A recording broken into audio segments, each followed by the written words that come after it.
자, 매주 금요일 코너는 세계와 K입니다. 이 시간에 세계 속의 한국, 또 우리가 알아야 할 세계 소식 이야기를 해봅니다. 문희정 평론가, 또 알파고 신하 씨 기자와 함께하겠습니다. 두 분 안녕하세요. 네, 안녕하십니까. 안녕하세요. 네, 이스라엘 얘기하지 않을 수가 없습니다. 이스라엘 공습이 날이 갈수록 수위를 높여가고 있고요. 국제사법재판소가 공격 중단 명령을 내렸음에도 불구하고 계속적으로 공습이 이어가고 있습니다. 이스라엘 최남단 라파의 난민촌까지 공습을 해서 민간인 등 수십 명을 숨지게 했던 상황인데요. 자, 일단은 국제사회 비판이 계속되어 이스라엘이 비극적 실수다 이렇게 얘기를 했습니다. 비극적 실수. 어떤 상황인지 평론가님 좀 설명 좀 해주십시오. 그 말씀하신 것처럼 24일 날 국제사법재판소가 이스라엘을 향해서 즉각적인 공격 중단을 명령을 했어요. 이때 재판관 15명 중 13명이 압도적으로 이거는 중단해야 된다라고 얘기를 했고요. 이게 그 지난해 12월에 남아프리카 공화국이 이스라엘을 전쟁 범죄로 고발을 하면서 동시에 즉각적으로 공격을 좀 중단시켜 달라라고 요청을 했거든요. 그 이후로 재판이 열리면서 계속 심의가 이어지면서 이 결론이 나왔는데, 중요한 거는 이 결정이 나온, 이 명령이 나온 당일, 뭐 그 다음 날도 계속해서 라파를 공습을 했습니다. 그러다가 26일 날 라파 서부의 피난민 난민촌, 그 피난민들이 수천 명이 모여있던 난민촌 캠프를 공습을 했는데요. 요 당시 나온 이제 보도가 최소 45명이 숨지고 249명이 부상당했다, 이런 얘기가 나왔거든요. 이어서는 뭐 사망자 수가 더 늘어났다라고 얘기를 하는데, 이게 왜 특별히 문제가 됐냐면, 물론 이스라엘은 가자지구를 공격하는 과정에서 전쟁 그과 관련된 국제법상 절대 해서는 안 되는 곳 있죠. 학교라든지 또는 병원, 그리고 난민촌 같은데 뭐 계속 주거지도 계속 공습을 했었습니다. 이 부분과 관련해서 전쟁 범죄라는 얘기가 나왔던 거고요. 여기는 이스라엘이 라파 공습을 하겠다라고, 지상전을 펼치겠다라고 얘기를 하면서 민간인 대피와 관련해서 최소한의 민간인 보호 대책은 세워야 된다라는 미국의 압박이 있으니까 그 난민촌 캠프 같은 거를, 텐트 같은 걸 막 설치를 하면서 여기는 인도주의 구역으로 안전하다라고 설정을 했던 곳이고, 그래서 난민들이 몰려갔던 곳인데 거기다가 때렸다는 거잖아요. 거기를 때린 거예요. 이게 실수, 비극적 실수라는 말이 맞아요? 미스테이크예요, 진짜로? 아니, 그래도 실수라고 하면서 뭔가 잘못했다는 거를 인정하는 차원에서는 정말? 저는 좀 약간 그래도 좀 양심이 그래도 양심이 있다는 거예요? 왜냐면 예전에는, 아니면 그 이전 며칠 전에 있었던 일들에는 아무렇지도 않았는데, 이거는 그나마 이건 실수다 라고 했기 때문에 그나마 좀 약간 양심이 있으신 거고. 그나마 양심 있다고 그 알파고는 또 표현해 주셨네요. 아니, 저는 그거 너무 뭔가 이렇게 약간 피해적 그 생각에서 얘기하는 게 아닌가. 왜냐면 저는 어떤 느낌이었냐면, 우리 민간인 보호 최대한 하려고 했는데 실수 이런 거잖아요. 그러니까 oops, my mistake. 실수 이런 거 저는 그 느낌이에요. 한국 입장에서 바라볼 때는 불편해요. 실수가 말이 됩니까? 사람이 저렇게 죽었는데. 아니, 예전에는 부정을 하다가 이번에 인정했기 그런 때문에. 의미에서. 알겠습니다. 이 유럽이나 서방 반응도 궁금합니다. 어떤 반응이에요? 이번에는 유럽 측에서 사실 굉장히 세게 나왔기 때문에 이제 이스라엘이 그전에는 아닌데 전 모르겠는데요 라고 얘기하다가 oops, my mistake라고 얘기한 것 같아요. 유엔 사무총장도 근데 미안하지만 나타님 목소리가 좀 약간 두껍거든요. oops, my mistake. 그래, 맞아. oops, my mistake. 좀 약간 크게 나와요. 그분의 목소리가. 알겠어요. 너무 짜증나요. 그래도 비극적 실수라는 게 납득하기 어렵다. 그렇습니다. 그래서 유엔 사무총장이 가자 지구의 안전지대 자체가 없다. 이 공포 멈춰야 된다라고 얘기했고, 유럽연합 차원에서도 너네 계속 공격하면은 우리가 제재할 거야라고 얘기를 하면서 2007년 이후로 사실은 이 유럽이 그동안 맡아왔던 라파 국경검문소 임무를 철수를 했었거든요. 하마스가 이제 선거에서 이기면서 여기를 통치하게 되니까. 근데 그거에 우리가 다시 임무 복귀를 하겠다라고 얘기를 했는데, 문제는 이것마저도 이스라엘과 우리 회의에서 결정할 거야라고 얘기를 해가지고, 그러니까 이스라엘을 향해서 제재할 거야 라는 말은 했지만, 이거는 사실 정말 엄포에 불과하고요. 뭐 마크롱 대통령이라든지 또 이스라엘 눈치를 보는 거네요. 말만 하지 뭘 그러니까 뭐 할 수 있는 건 없어요. 실효적으로 하는 근데 게 없네요. 서방도 좀 이제 좀 움직이는 네. 거 뭐냐면 지난주 우리는 말씀드렸잖아요. 그 노르웨이, 아일랜드 그리고 스페인이 이제 팔레스타인 국가를 인정하기로 독립국가를 했는데 인정했죠. 근데 그때 이제 또 노르웨이하고 아일랜드는 좀 작은 국가니까 좀 그런데 큰 나라는 아니죠. 네, 그 근데 나라는. 스페인은 좀 약간 역사적 의미가 있어요. 인구도 왜냐면 많고요. 500년 예. 전에는 스페인은 이제 무슬림들을 스페인에서 원래 쫓아내고 난 다음에 무슬림이었잖아요. 예, 엔돌루스이라는 네. 거였다가 이제 그 남는 유태인들한테는 야 이제 무슬림들 갔어. 너네 전주기호를 개종하든가 아니면 나가든가 아니면 우리가 니네들 죽일 거야. 그래서 그 사건이 있었기 때문에 스페인도 독일 다음에 야, 눈치 보는. 사실 눈치 보는 나라였는데 이번에 이렇게 인정해 버리니까 너무 이스라엘 분들의 화가 난 상황이고 그래서 거기 있는 야당 좀 우파 정당이 있는데 네. 폭스라고 예. 그래서 그분이 바로 뭐지 그 이스라엘에 와가지고 아하. 그 당 대표는 예. 우리가 정권 교체되면 바로 뭐지 팔레스타인 인정하는 건 취소할 거예요 무효시킬 거예요 했는데 그 복수는 극우 정당이에요. 극우 정당 말씀하셨던. 예. 아니, 말씀드렸어요. 네. 그러다가 근데 이제 이 라파 공격이 계속되니까 여기에 또 나라 하나 추가됐어요. 아마 내일 모레 슬로바키아도 그 인정하기로 했어요. 슬로바키아, 예. 슬로바키아까지 이제 되면 서방의 몇 나라가 되는데 그래도 뭐 중요한 거는 미국인데요. 미국은 이번 특히 대통령 바이든 대통령이죠. 이번 라파 사건 뭐 최소 66명 사망했다고 알려져 있는데 바이든은 선은 안 넘었다. 이렇게 선은 안 넘었다. 이게 어떻게 해석해야 됩니까? 선은 안 넘었다. 그 지난 3월에 바이든 대통령이 진짜 강한 모습을 보였어요.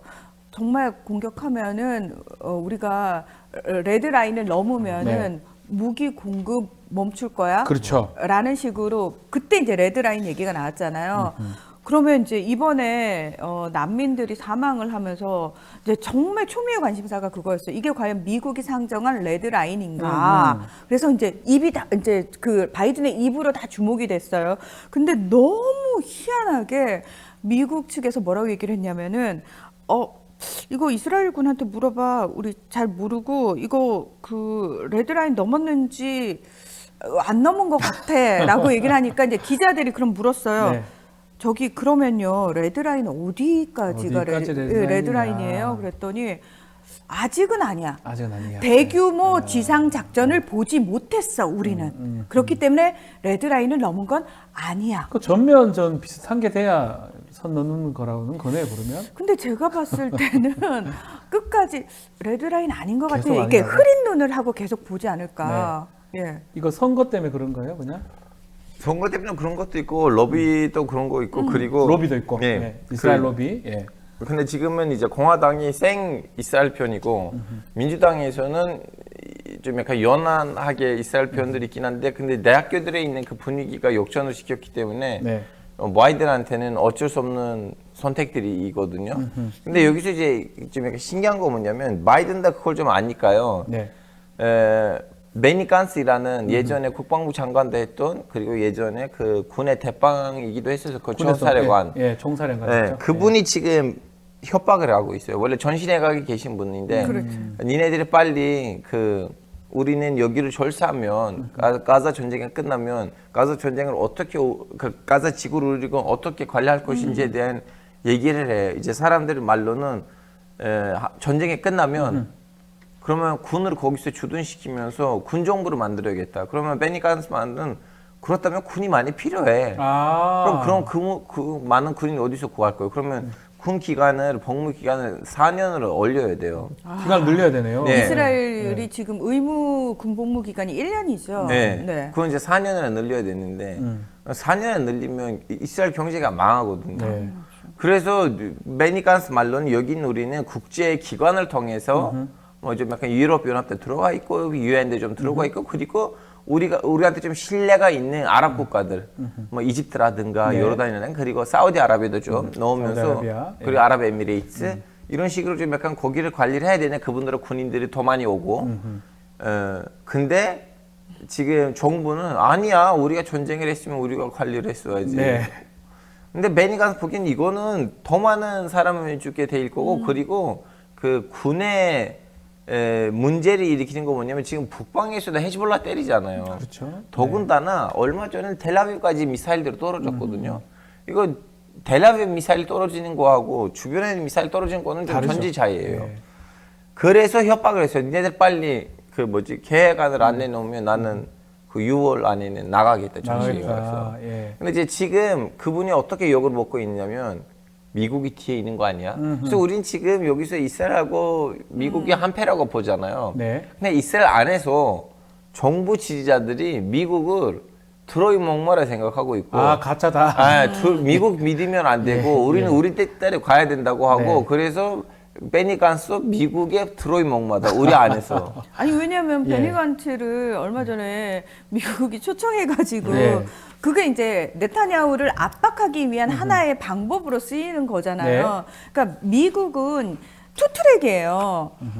어쩔 수 없이 이스라엘 지원할 수밖에 없어요. 공식적으로 지지 입장입니다. 어떤 상황에서도 공식적으로 지지를 처리할 수 처리할 없어요. 없죠. 예. 하지만 물밑에서는 어떻게든 이스라엘을 통제하고 관리해야 돼요. 그러기 위해서 투트랙을 쓰고 있는 것 중에 하나가 이제 베니 간츠 쪽 네타냐후의 라이벌격인 베니 간츠를 지원하는 모양새라고 할 수 있고요. 네. 그 네타냐후를 지지하는 소위 말해서 극우 쪽 사람들, 지금 이스라엘의 문제가 뭐냐면은 처음에는 그 극우 쪽 성향, 극우 성향의 유대인들이 숫자가 많지 않았어요. 그런데 그런 사람들은 인구가 급속도로 계속 늘어요. 애들을 엄청 많이 낳으면서 이스라엘 자체적으로 극우 성향이 점점 커지고 있다는 게 지금 문제예요. 극우 성향이 커지고 있다는 건 뭐냐면 밖에서 미국이 컨트롤할 수 있는 부분이 점점 적어진다. 극우가 네. 많아지면 알겠습니다. 또 극우의 특징이 뭐냐면 군대를 안 가겠다는 거예요.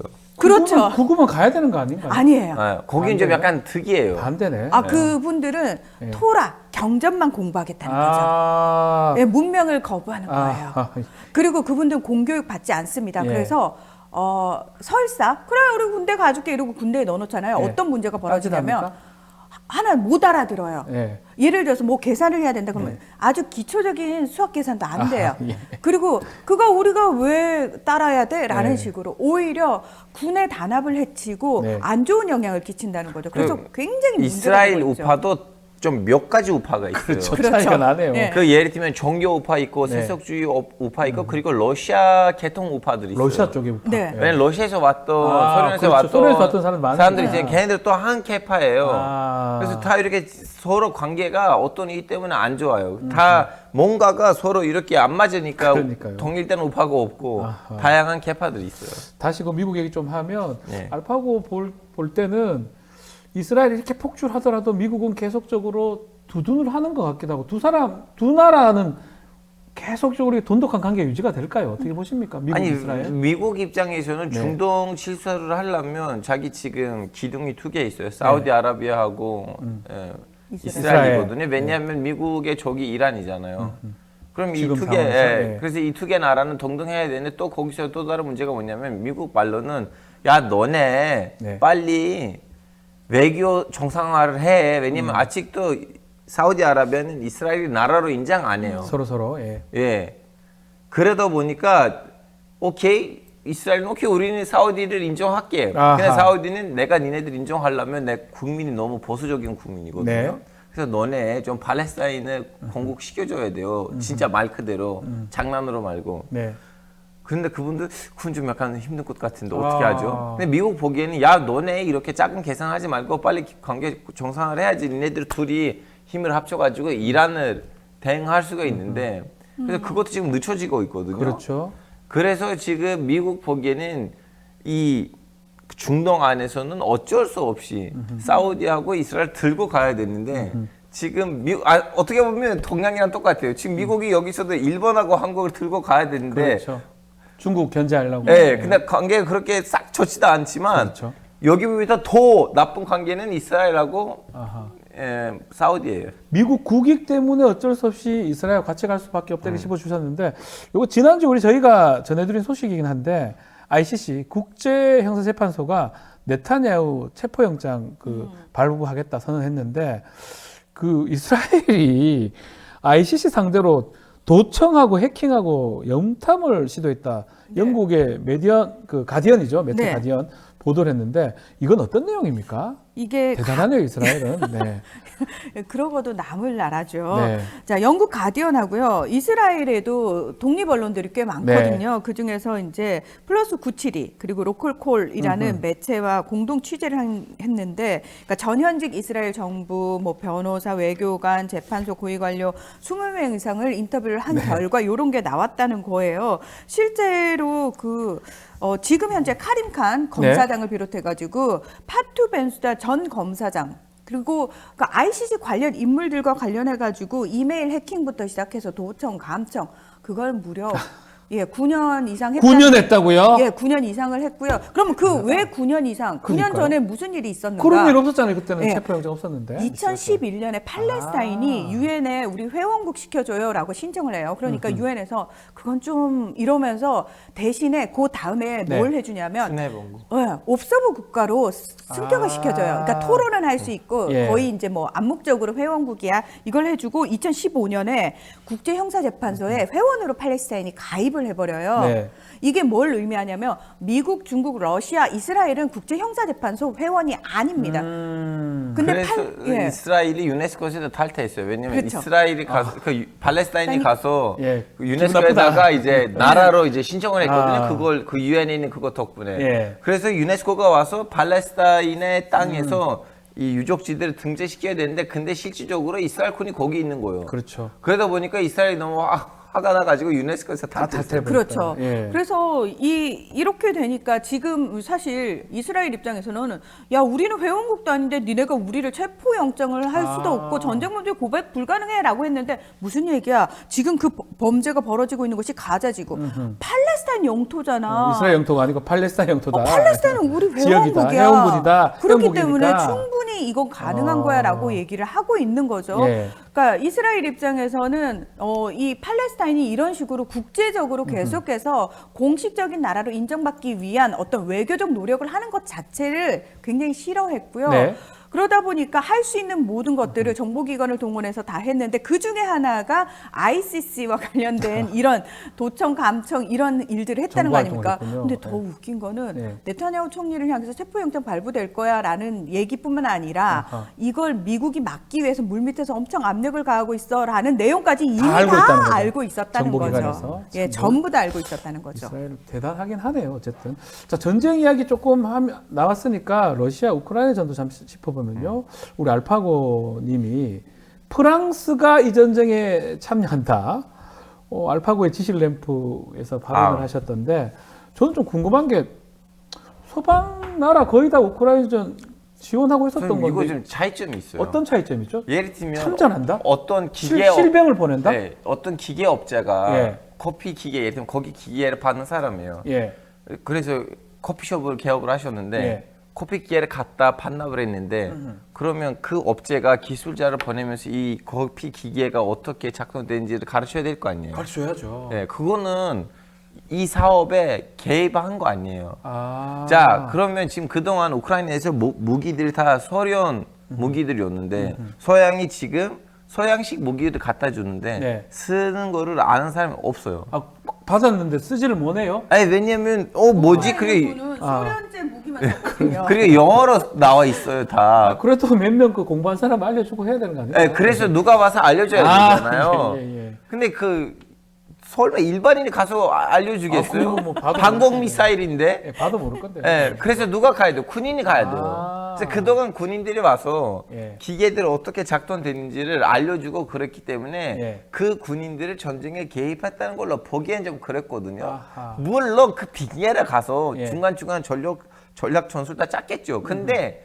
명목이 그거였어요. 야, 우리 전쟁 개입하러 간 거 아니야? 알려주러 간 거다. 그렇죠, 그렇죠. 아하. 자, 지금 며칠 전에 키우 인디펜던트에서 네. 기사가 떴어요. 예. 물론 지금 제가 제 개인 채널을 올렸다가 밑에 오버더라고 쓰는 분들인데 기사는 아직도 키우 인디펜던트에 있습니다. 네. 기사 내용이 뭐냐면 그 우크라이나군의 대빵 올렉산더 시르키이라는 네. 분이 이분은 합정모장 같은 분이에요. 네, 합참의장 같은. 네. 이분의 기사도 27일, 28일 기사예요. 이분이 했던 말이 뭐냐면 우리는 27일 날 화상 통화하면서 이제 합의를 했다. 이제 끝났다. 예. 프랑스는 우리나라에 와서 우리나라 군인들을 직접 훈련시킬 거다. 그럼 이 얘기가 어디서 나오냐? 예. 자, 지금은 원래 러우 전쟁에서는 전선은 하나밖에 없었어요. 근데 러시아는 얼마 전에 두 번째 전선을 열었어요. 네. 하르코프 전선. 그러다 보니까 이미 지금 우크라이나는 너무 정신이 없는데 거기에다가 러시아는 세 번째 전선을 열 수도 있어요. 예. 그러다 보니까 이전부터는 우크라이나는 군인들을 훈련시키려고 자기 장교들을 보내줘야 되는데, 왜냐면 훈련사에 왔는데 젊은이들이 훈련 받아야 되잖아요. 네. 근데 그 장교들이, 그 훈련시킬 장교들이 사실은 전선에서 필요해요. 싸움하러 가야죠. 예. 예. 그래서 어떻게 했냐면 포장마차 마인드로 자기 젊은이들을 폴란드는 주변 나라에 보내서 거기서 훈련을 시켰다가 데리고 왔거든요. 폴란드 같은 데 가서 훈련 받고 돌아라. 네.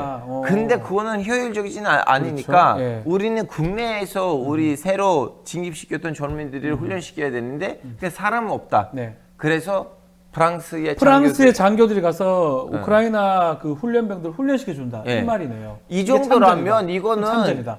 좀 잠전에 가까운 거잖아요. 그래서 지금 난리 났고 예. 그리고 흐름을 보니까 예. 조만간 폴란드나 주변 나라들도 똑같은 면목으로 올 것 같아요. 그러면 러시아가 가만히 안 있을 것 같은데. 당연하죠. 러시아가 난리 났겠네요. 러시아는 나토가 참전하면 이거는 3차 세계대전이다. 세계대전 되는 예, 거잖아요. 그렇습니다. 그런 상황이 벌어지는 거고요. 사실 마크롱 대통령이, 프랑스의 마크롱 대통령이 예. 몇 달 전부터 계속 파병서를 이렇게 모락모락 그 언론에 던지면서 간을 계속 봤어요. 예. 그건 무슨 얘기냐면은 어차피 시간이 지나면은 이런 식으로 들어갈 건데 그 이전에 계속 그러니까 주변 국가들한테 퍼뜨리는 거예요. 네. 동의를 얻는, 그리고 국제사회에 뭔가 우호적인 여론을 조성하기 위해서 몇 달 전부터 파병설 얘기를 계속했었고, 마크롱은 참 프랑스 국민들은 마크롱을 별로 안 좋아할 것 같은 게 뭐냐면 온갖 데를 다 간섭하고 다니는 것 있거든요. 젊어서 그런가요? 네. 아니요. 내부 지지율이 떨어져서요. 예. 난 국제적으로 이렇게 유능한 외교적 중재자야라는 걸 너무 보이고 싶어요. 내부적으로 안 되니까 외부적으로는 좀 더 열심히 맞습니다. 한다. 예. 근데 지금 이 상황에서 가장 수세에 몰린 쪽은 어디냐? 미국이에요. 미국이다. 바이든이요, 특히. 예. 자, 이 상황에서 바이든은 미치고 팔짝팔짝 뛸 노릇이에요. 러시아가 야, 이거 나토 들어왔지? 이건 전면전이야? 야, 전면전 할까? 이렇게 되면 바이든은 미치고 팔짝팔짝 예. 뛰는 거죠. 아니 마크론은 어느 정도 좀 약간 뭐 하고 있지라는 이렇게 사람을 충격에 빠뜨린 거 뭐냐면 며칠 전에도 독일을 독일 방문했는데 독일에 가서 얘기를 했어요. 우리는 우크라이나한테 말을 했어요. 니네들이 이제 우리한테 받았던 무기들을 가지고 이 러시아의 그 땅을 때려도 된다. 예. 아니 이것을 왜 공개적으로 얘기할 말해요? 필요 없는 얘기를 했네요. 아니 공개적으로 말하는 건 러시아를 자극시키는 그렇죠. 건데 그냥 뭐 우크라이나한테 얘기해도 되고 너 서도 돼. 귓속말로 해도 되는 거잖아요. 예. 대놓고 말하니까 이거는 제보기에는 프랑스는 러시아를 실수하게 만들려고 하는 것인가. 그러니까 일부러 도발을 하는 도발하는 거죠. 것이다. 네, 왜냐하면 아하. 너무 답답한 게 뭐냐면은 지금 마크롱은 본인은 사실 아쉬울 게 없어요. 그러니까 프랑스가 위치가 어떻게 되냐면 중간에 완충지대가 있어요. 뭐 폴란드고 체코고 뭐 언제 있어요? 다른 나라들 다 있잖아요. 있어요. 그럼 프랑스는 이쪽에 있단 예, 말이야. 예, 한참 옆에 있죠. 예. 그러니까요. 상관없죠, 사실은. 그러니까 인근한 국가들이 봤을 때 마크롱이 진짜 짜증날 불안할 거예요. 거예요. 폴란드 같은 게 바로 튀르키예에서 이런 말이 있어요. 미혼에게 이혼이 쉽다. 와, 대박이다. 예. 알겠습니다. 미혼에게 이혼이 쉽다. 자, 미국 소식도 조금 이어가겠습니다. 요거 오늘 아침에 전해진 소식이라서 이게 조금 중요한 것 같은데 도널드 트럼프 전 대통령 이른바 성추문 입막음 의혹 사건, 이게 34개의 혐의가 있었는데요. 네. 배심원단이 모두 유죄 판결을 내렸습니다. 그렇습니다. 자, 어떻게 봐야 됩니까? 이게 또 참 심각하네요. 네. 자, 4개의 혐의로 형사 기소가 됐고요. 이 각각의 혐의당 또 이제 부수적인 혐의들이 붙어가지고 총 네. 91개의 혐의로 기소가 됐어요. 네. 그 중에서 몇 개는 기각이 되면서 그래도 80개가 넘는 혐의 토탈. 네. 근데 그 중에서 첫 번째 성추문 입막음 의혹. 이게 뭐냐면은 성인 그쵸. 배우와 이렇게 부적절한 관계를 맺었는데 2016년 대선 당시에 이 성인 영화 배우가 이거 폭로할 것처럼 이제 하니까 돈으로 돈 입막음을 줬죠. 네. 했는데 중요한 건 미국에서는 뭐 입막음 한 것까지는 괜찮아. 상관없는데 개인 돈으로 했었어야 비용을 되는데. 회사 걸로. 그러니까요. 네. 그러니까 미국은 정말 더 싫어하는 게 장부를 조작하는 안 것, 됩니다. 예. 거짓말하는 거에 절대 안 대한 됩니다. 예. 굉장히 이거에 대한 처벌이 굉장히 강력한 그렇죠. 나라 아닙니까? 그러니까 회사 돈으로 왜 처리를 해요? 개인 돈으로 처리를 했으면 자기 사건인데. 그렇습니다. 특히 이제 뉴욕에서 지금 재판이 벌어지고 있는데 뉴욕 같은 경우에는 회계 장부를 조작한 거에 대해서는 더 강하게 처벌을 하고 있거든요. 네. 특히나 플러스 이거 선거법 위반 아니야? 선거에 유리하게 작용하도록 이 부분을 잘못 기재를 한 거기 때문에 라는 식으로 지금 얘기가 되고 있는데 12명의 배심원들이 어쨌든 유죄 판결을 내렸거든요. 그래서 선고가 7월 11일 날 내려질 예정인데 요때가 이제 사흘 후면은 야. 전당대회가 있거든요. 나흘 후면은. 어떻게 봐야 됩니까? 근데 문제는 뭐냐면은 트럼프 이제 큰일 난 거 아니에요? 라는 식으로 생각하시잖아요. 트럼프라는 사람은 이것마저도 이것 봤지? 지금 바이든이 나한테 밀려가지고 얼마나 궁지에 몰려 있는지 정확히 볼 수 있어. 이렇게 조작을 해서까지 나를 이용해서. 올가매려고 하고 있어. 아하. 당연히 항소에 대한 항소 뭐 준비돼 하겠죠. 있겠죠? 예. 예. 그러면서 대법원까지 가겠죠. 예. 네. 11월 대선에서 국민들이 재판을 해달라. 참. 나는 억울하게 참 희생당하고 있으니. 말 잘하네. 아니, 예. 삼권 분리가 있는 거 아니에요? 그렇죠. 그런데도 이용하고 얘기를 한다는 건데.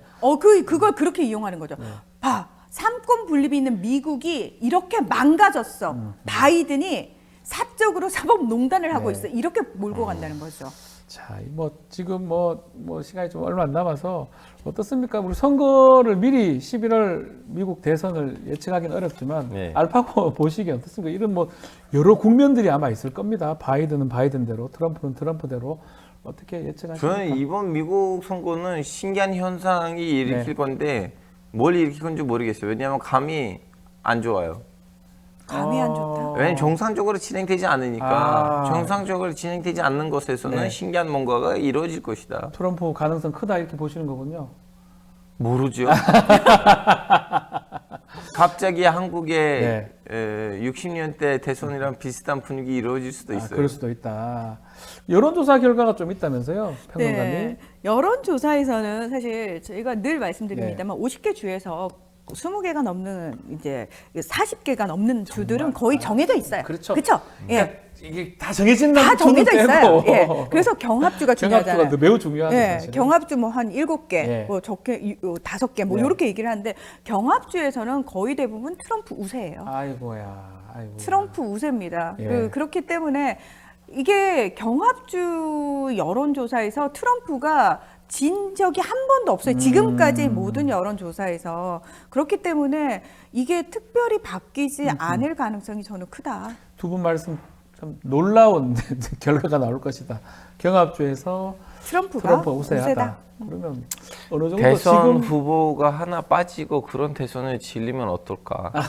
따지기야 하겠습니까? 그게 네. 알겠습니다. 어떤 결과가 날지 우리 시청자 여러분께서 한번 판단을 해보시면 좋을 것 같습니다. 미국 얘기까지 다뤄봤습니다. 자, 오늘 좀 마무리를 해야 될 것 같습니다. 자, 오늘도 문희정 평론가, 알파고님 두 분 너무 감사합니다. 고맙습니다. 감사합니다. 네.